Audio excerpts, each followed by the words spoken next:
Okay, so I went to side street again, so Newton Road. Started off with 18, and I got 5 left.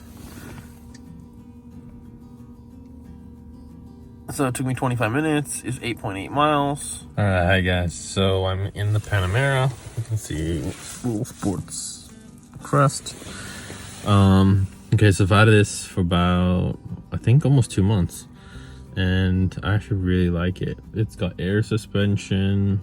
It's not getting the mileage that I thought I would get. So let me just see on the car trip. I'm getting about 10 miles on electric range when it should be 30 on average. So not awesome, but for me that's actually far enough. It's 4.1 miles to my wife's work, and it's 4.1 miles back, so 8.2. So if I get 10, I can get here and back on the one electric charge. It's not charging as fast as I thought either. I picked the one with the 7.2 kilowatt hour charger because they come with something tiny, and it's an upgrade, but I figured it'd be worth it if it charged faster. But it's still taking 4 hours to charge on a plug from home. I think if I was gonna stay with electric, I would pay the money and get like electric charger built into the house. That way it would charge faster, because right now it's just on whatever voltage your house is putting out, so it's like 2 something. But honestly, everything else is great. Sunroof, so it's a double sunroof, which is nice. It can fit a baby chair easy in the back. There's actually quite a lot of space. It's got tons of space in the back. USB, climate control. The seats are holding up pretty well. So this is what the console looks like. It does get a lot of fingerprints, but it's all right. Chrono pack, because I can't have a Porsche without that chrono pack. That's probably one of my favorite features, even though honestly I probably will never use it. So if you click this button here, it gives you sports response. You get 20 seconds of as much power as the car can give you. So it's full output basically. Up here it shows you the range, 12-mile range left. Everything is digital but the center RPM one. So it tells you on the fuel that I got in, I could do 168 miles, which is great. This thing's like 400 miles for the tank or something crazy. It's a pretty big tank though. You can change that to whatever you want it to be. I put it on the compass because why not? Heated steering. But honestly, it's pretty good. The heated steering is not as good as the Macan, but this turns on automatically. So when I come into the car, I don't even have to press it on if it's cold outside. And as you can see, it's 44 outside. So far, I've noticed it does that at any temperature. I think 48 or below Fahrenheit, and I'm getting that on automatically. So that's awesome. That's a little weird because I come in and I press it on first, and then I've actually turned it off, which is a little annoying, but it's okay. I'll get used to it, right? Got the blind spot assist right there. That's pretty good. It's actually fast and okay, so I don't think anything's fast enough. For day-to-day use, this is all right. I want to tune it and swap out the turbos and do loads of stuff, but I'm not normal when it comes to power. I just like super fast cars. So things that I don't like about it, I'm not a huge fan of the seat. So this one is equipped with an 8-way seat. I never buy the base seat. I just don't. But unfortunately, this has the base seat. It had everything else that we wanted, so we went with it. And I figured, oh, it's gotta be good enough, right? It's still 8-way. There's no lumbar support, so it's super uncomfortable. So I ordered a special pillow from America for lumbar support. And with that, honestly, then it's fine. I'm comfy. I'm trying to talk my wife into getting one too. I was kind of tempted at first to swap this for one with the 18-way seats, but it would just be stupid because we lose more money. But everything else I like, and now with that pillow, it's fine. Would I keep this for forever? I don't know. It's okay. It's a very nice car. It's fast enough. It's very comfortable. I think it's a very good mix. So I used to daily the C63. So compared to that, this is super comfy. Then we started jailing the Macan and only driving the C63 if I was going to drive it fun, right? But unfortunately, if you do that, it's always bad weather here. And in the 3 years with the Mercedes, I only put on 9,000 miles, which is so sad. I think it just depends where you're located. It makes a big difference. This, I could daily this. This is easy. I'm worried about leaving in parking lots and stuff because it's huge. It doesn't really fit in the parking space. And then I'm always thinking someone's gonna door dent it or something. I got my dash cam, but still. What are other things that I don't like?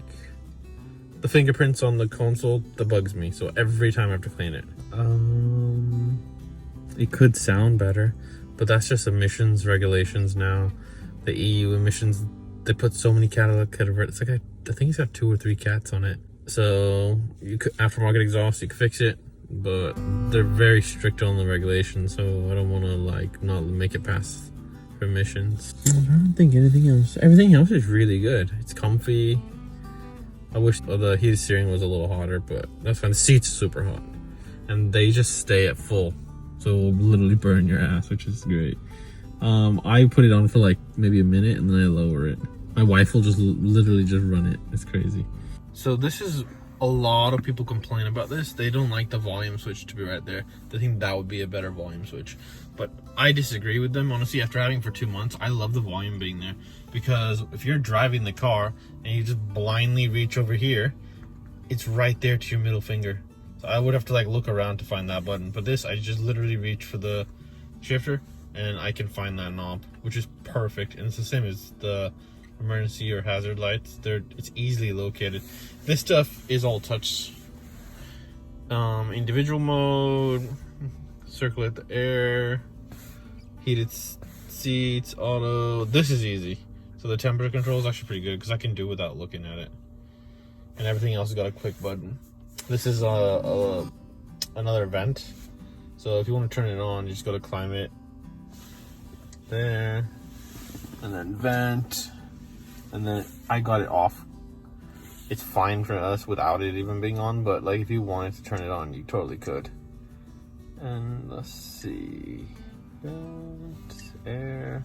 So it tells you right there that the vent off and it's off. So if I click this, you can see that opened. There you go, 2 more vents. Super easy. It's a little weird, but I don't know. I don't need it. And then we got comfort. It tells you what modes. Oh, I like this. So if there's some pollutants outside, this will just basically clear it for you even more so. I suppose you could just run with that on all the time, but I don't know. I don't. I think I'd recommend this car to other people though. My dog fits fine in the back. It fits our family. Be driving this way more than I would the C63, just because the weather is so bad almost all the time that I know I'm getting good traction because I got the 4-wheel drive. It feels rear-wheel drive biased. I haven't really flung this around yet, like drifted, you know, but I don't think I'm gonna. When I drive it in the electric mode, I tend to just chill. When I put it in Sport Plus, I get a little more aggressive and I throw it around, but the weather's horrible. It's freezing cold outside. I haven't really done too much of that. I probably will. I think that's just me. But other than that, the leather's nice. So that's nice and soft. It's okay. It's leather. This is hard plastic. It's like fake leather on it, but it's okay. Pretty good. So unlike the Mercedes one, where you'd get dents in it and stuff, this one, no problem. I like that. It's got 2 cup holders. Porsche do charge you for every single thing though. So I keep my keys in there. If you want the covers as an extra. So Porsche really do let you build it exactly how you like it. But they also nickel and dime you on every little option. So it's, I guess each their own. You don't have to buy a Porsche. But in the EU, this is so much better than the Mercedes, unfortunately. This is dead center to me.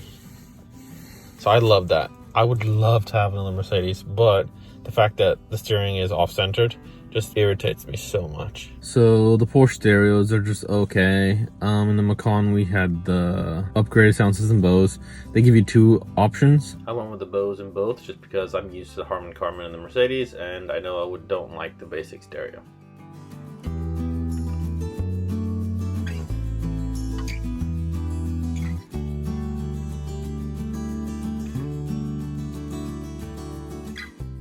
Hey, so I'm just waiting for my wife at one of her appointments, and thought I'll talk about a little bit about the Panamera. So today I drove it for that same 4-mile trip that I do to go take her to work or pick her up, and I use it in the sport mode, so it charges a little bit of the battery. It is also using the battery, right? And my MPG was 15 point something, so that is horrible. Like, I can't believe it's that bad. So my C63 on that trip is 17 MPG, and I don't drive that gently. I drive it like a C63, right? That's what it's for.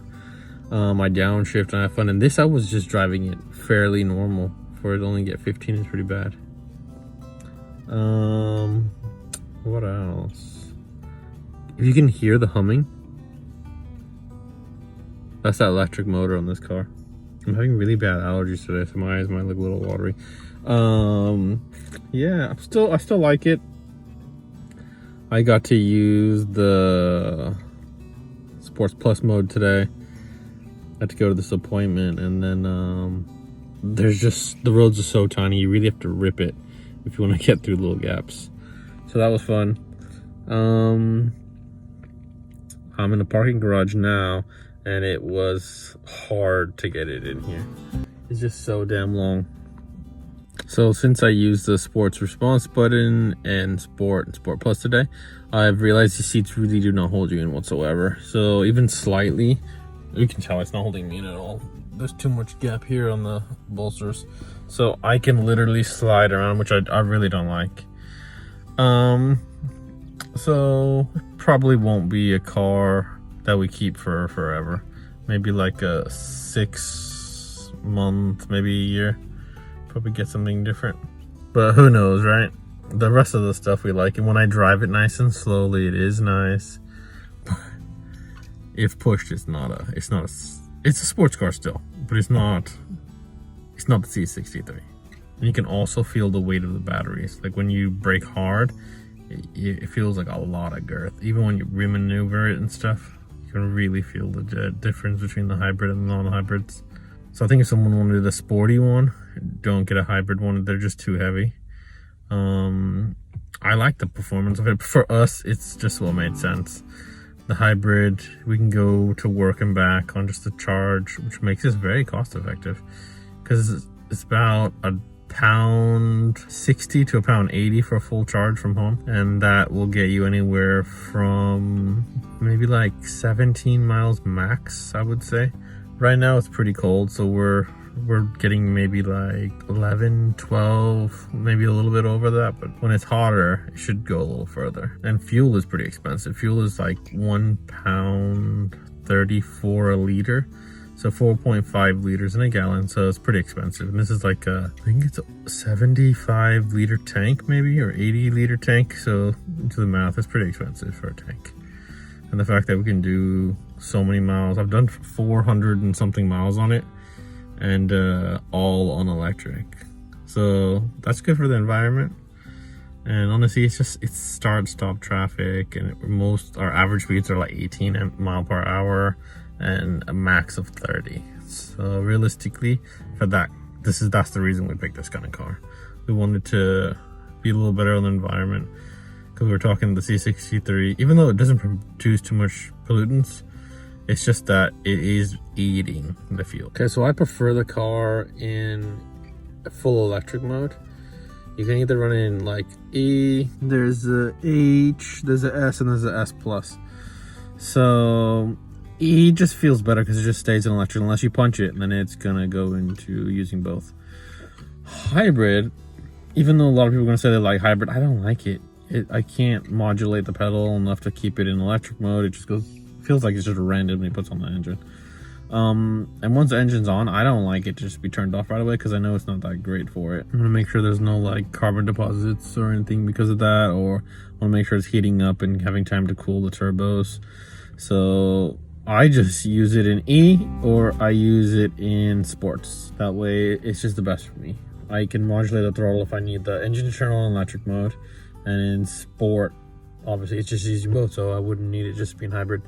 But realistically, I'm using electric mode every single day right now, because we've had to come to the city and you sometimes have to just go for it. I'm using it in Sport Plus, and that's because I can use the electric to boost the performance of the motor, and that helps to get out in front. And it's got the keyless go, so if you just turn this thing, which stays in the car the whole time, it'll wake up.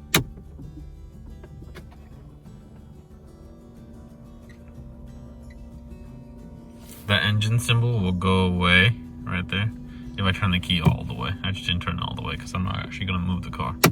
Okay, so on this trip to C63, got 27.8 mpg. This is getting 22.1. It's close enough. This is a lot bigger of a car, but it's only getting this because I did start the journey with a full battery.